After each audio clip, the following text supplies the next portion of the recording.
Hello বন্ধুরা, আশা করি তোমরা সবাই ভালো আছো এবং সুস্থ আছো।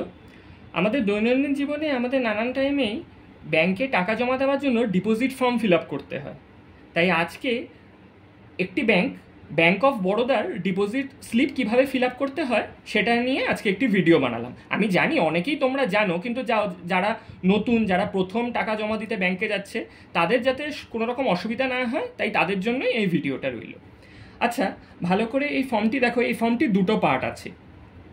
এই যে পার্টটি আছে বা এই যে অংশটি আছে, এইটা তোমরা ফিল আপ করার পর এটা ব্যাংক তোমাদেরকে স্ট্যাম্প মেরে দিয়ে দেবে, এবং এই যে ডান দিকে যে পোর্শনটা আছে এটা ব্যাংক তাদের কাছে রেখে দেবে।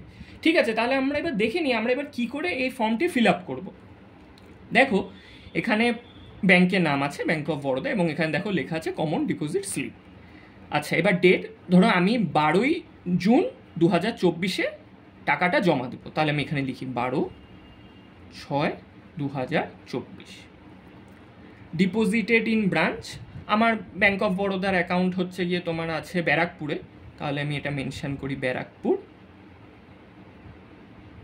তোমাদের অন্য কোথাও থাকলে তোমরা ওখানে করবে, কোনো সমস্যা নেই। My account is with Barrackpore branch.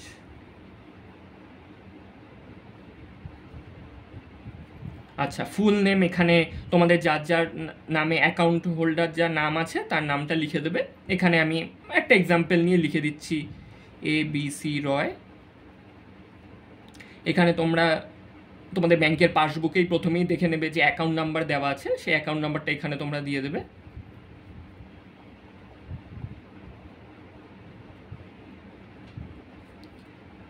আর এখানে দেখো টাইপ অফ অ্যাকাউন্ট আছে, এটা তোমাদের সেভিংস ব্যাংক অ্যাকাউন্ট নাকি এটা তোমাদের রেকারিং ডিপোজিট, মানে যেটাকে আরডি বলে, সেই ধরনের অ্যাকাউন্ট, বা অন্য যে ধরনের আরও অ্যাকাউন্ট থাকে সেই ধরনের অ্যাকাউন্টের মধ্যে কোনটা সেটা তোমরা এখানে লিখে দেবে। আমার ক্ষেত্রে এটা সেভিংস ব্যাংক, তাই আমি এসবি অ্যাকাউন্ট লিখছি।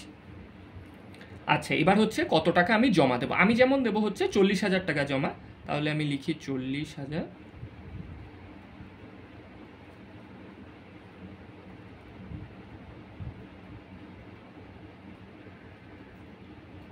এখানে দেখো ক্যাশ স্ট্রোক চেক আছে, আমি যেহেতু ক্যাশেই দেবো তাই ক্যাশে টিক করে দিলাম। আচ্ছা, total amount in words rupees, তাহলে লিখবো হচ্ছে 40,000 অনলি। এখানে আর আমাদের কিছু করার নেই। এবার এই দিকে চলে আসা যাক। আবার দেখো ডিপোজিটেড ইন ব্রাঞ্চ, আমার ব্যারাকপুর ব্রাঞ্চেই আমি জমা দেবো। এখানেও ব্যারাকপুরই হবে।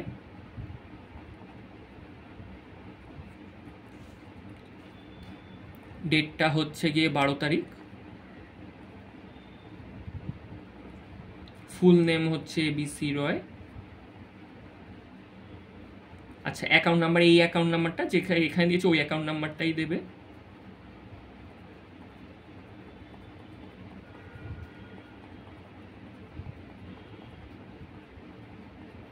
আচ্ছা, টাইপ অফ অ্যাকাউন্ট তো আমি বললামই, আমার ক্ষেত্রে সেভিংস ব্যাংক, তোমাদের ক্ষেত্রে অন্য কিছু হলে সেরকমভাবে দেবে।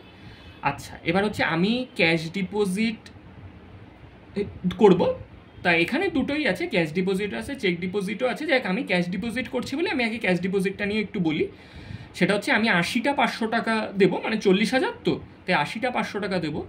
তাহলে হবে, আমি এখানে 80 লিখবো, 500 × 80, সেটা হচ্ছে গিয়ে হবে তোমার 40,000।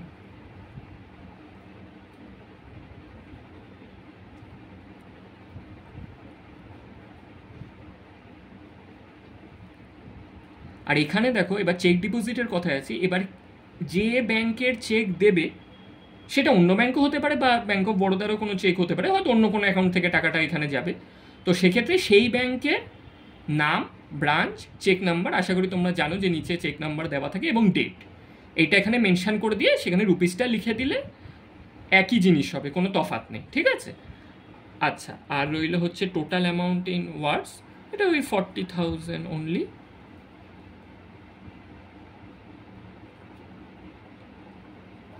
আচ্ছা, আর আরেকটা জিনিস দেখো, এখানে লেখা আছে pan if cash deposits ₹50,000 and above. তা যদি 50,000 টাকার ওপরে যদি ডিপোজিট হয়, তাহলে কিন্তু তোমাদের নিজেদের প্যান কার্ডের নাম্বারটা এখানে মেনশন করে দিতে হবে। আশা করি প্রত্যেকের কাছেই প্যান কার্ড আছে, তো প্যান কার্ডের নাম্বারটা এখানে মেনশন করে দিতে হবে। আর রইল হচ্ছে তোমাদের মোবাইল নাম্বার এখানে দিয়ে দিও।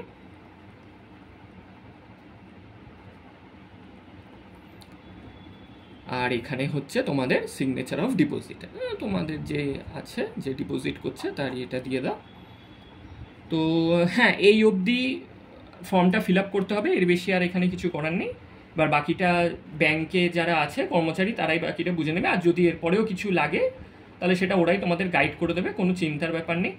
আজ ভিডিওটা এই অবধি রইল, আশা করি এই ভিডিওটা তোমাদের সাহায্য করবে এবং এর পরবর্তীকালে তোমাদের আর কি কি ব্যাংকিং রিলেটেড ফর্ম ফিল আপের তোমাদের সাহায্য লাগবে তোমরা কমেন্ট সেকশনে অবশ্যই জানিয়ে দিতে পারো, আমি সেই মতো ভিডিও করার চেষ্টা করব। আশা করি তোমরা ভালো থাকবে এবং সুস্থ থাকবে, এবং অবশ্যই এই চ্যানেলটিকে সাবস্ক্রাইব করে দিও এবং পারলে শেয়ার আর লাইকটাও করে দিও। ভালো থেকো সবাই।